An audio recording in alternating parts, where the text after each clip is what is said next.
The moment the wedding band began to play, Nathan Carter felt his heart sink. The bride stepped into the grand ballroom beneath a canopy of crystal lights, and every guest turned to admire her. But Nathan wasn't looking at the bride because he loved her. He was looking because she reminded him of everything he had lost. 3 years earlier, Nathan had stood at an altar himself. 3 years earlier, he had believed his future was secure. 3 years earlier, he had watched his wife take their newborn daughter into her arms and promised they would always be a family. Then, cancer came without warning, and within 11 months, she was gone. Now Nathan sat alone at a wedding in Charleston, South Carolina, his 6-year-old daughter Sophie beside him, wearing a tiny blue dress and clutching his hand. Around him, laughter echoed through the elegant ballroom. Couples danced. Families celebrated. Everyone seemed to belong somewhere. Nathan felt like a visitor in a world that no longer had a Boncor place for him. Before the ceremony could begin, he noticed someone watching him. A woman stood across the room near the windows overlooking the harbor.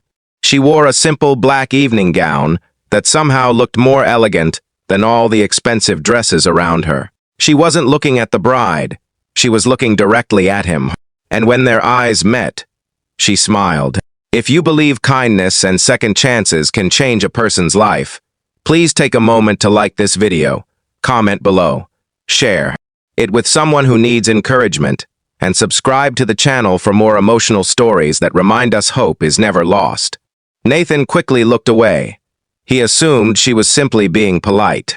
What he didn't know was that the woman was Victoria Hayes, one of the most successful CEOs in the southeastern United States.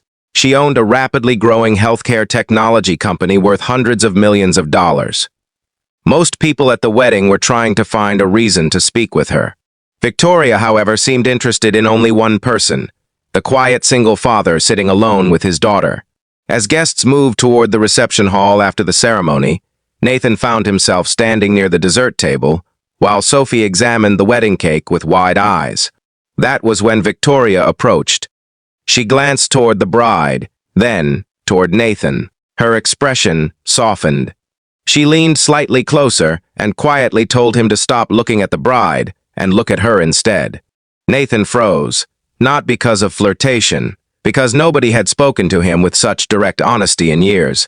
For a moment, he simply stared.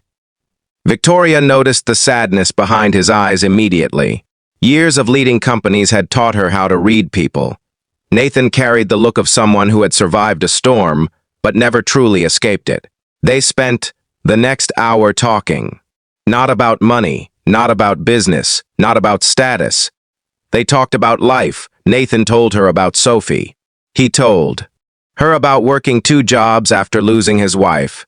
He told her about missing school events because bills had to be paid. He told her how exhausting it was, pretending to be strong every single day. Victoria listened, really listened, and that alone felt like a miracle. Most people heard words. Victoria heard pain. As the evening continued, Sophie wandered over and joined the conversation. To Nathan's surprise, his daughter instantly adored Victoria. Within minutes, they were laughing together as if they had known each other for years, for the first time in a very long time. Nathan smiled without forcing it. Yet after the wedding ended, he assumed he would never see Victoria again. Women like her lived in a completely different world. A world of private jets, executive meetings, and luxury offices. A world far removed from a struggling single father trying to keep his electricity bill paid. But 3 days later, his phone rang. Victoria was calling. Then she called again the next week. And don't see wand. Again, after that, slowly friendship formed. Months passed. They met for coffee. They took Sophie to parks. They attended community events together. The relationship grew naturally, without pressure or expectations. Nathan learned that Victoria carried scars of her own. Years earlier, she had been engaged. Her fiancé left shortly before their wedding after deciding her career ambitions made her intimidating. The betrayal shattered her trust. She buried herself in work and spent years building a company instead of building a life. Outwardly, she became successful. Inwardly, she became lonely. The more time she spent with Nathan and Sophie, the more she realized something important. Success had given her everything except what she wanted most: connection, family, purpose beyond profit. Meanwhile, Nathan struggled with a different battle. He could not believe someone like Victoria could genuinely care about him. Every time she showed kindness, insecurity whispered lies into his mind. She deserves someone better, someone wealthier, someone more successful, someone without so much emotional baggage. Those thoughts nearly destroyed their relationship before it began. One evening, after Sophie had fallen asleep during a movie night, Nathan finally admitted his fears. Victoria listened quietly. Then, she explained something he would never forget. She said the world was full of impressive people, powerful people, wealthy people, talented people, but truly good people were rare. She told him she wasn't searching for perfection. She was searching for someone whose heart still worked after being broken. Someone who knew how to love. Someone who chose kindness even when life had been cruel, and that person was sitting right in front of her. Nathan felt tears fill his eyes. For years he had measured himself by everything he lacked: money, status, influence. Victoria measured him by something entirely different: character. The following year brought new challenges. Sophie developed a serious medical condition requiring expensive treatments. Nathan's old fears returned. Hospital visits multiplied. Bills piled up. Stress consumed him. He prepared himself for another season of loss, but Victoria never left. She attended appointments. She sat beside him in waiting rooms. She held Sophie when procedures became frightening. Most importantly, she reminded Nathan that he didn't have to carry everything alone anymore.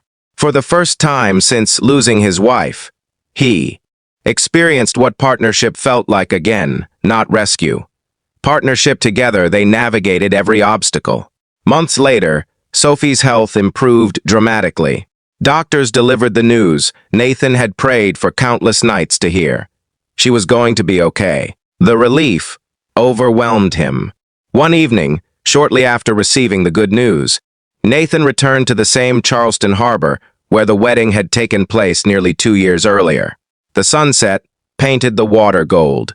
Victoria stood. Beside him, Sophie played nearby, chasing seagulls along the shore. Nathan looked at the woman who had entered his life when he least expected it. The woman who saw value in him when he could no longer see it himself. The woman who transformed loneliness into hope. Without hesitation, he got down on one knee. Tears immediately filled Victoria's eyes. She didn't wait for a long speech. She didn't need one. Her answer came before the question was even finished. The wedding took place the following spring. Friends and family gathered under clear blue skies overlooking the Atlantic Ocean. As Nathan stood at the altar, he remembered the lonely man he had been on the day they first met. The man staring at another wedding while mourning a life that no longer existed. Back then he thought his story was over. He thought happiness belonged to other people. He thought loss was the final chapter. He was wrong. Sometimes life doesn't replace what you've lost. Sometimes it gives you something entirely new, something unexpected, something beautiful. Before we reach the ending, I have a special request for you. Comment below with the words "second." Chances are real if you believe life can surprise us with blessings when we least expect them. Years later, Nathan often told people that the most important moment of his life wasn't his own wedding day. It wasn't getting a better job. It wasn't overcoming hardship. It was a simple moment at someone else's wedding when a successful CEO noticed a grieving, single father hiding behind his pain. A moment when one person chose to see another. A moment when kindness changed everything. And perhaps that is the greatest lesson of all. We never know who is carrying invisible heartbreak. We never know whose life could change because of a smile, a conversation, or a few sincere words. Sometimes the people who appear strongest are the ones silently hoping someone notices them. And sometimes, when all hope seems lost, life sends exactly The right person at exactly the right moment. If this story touched your heart, please like the video, leave a comment, share it with your friends and family, and subscribe to the channel. Your support helps these inspiring stories reach more people who may need a reminder that love, healing, and second chances are still possible. Because the happiest chapters of life often begin after we believe the story is over.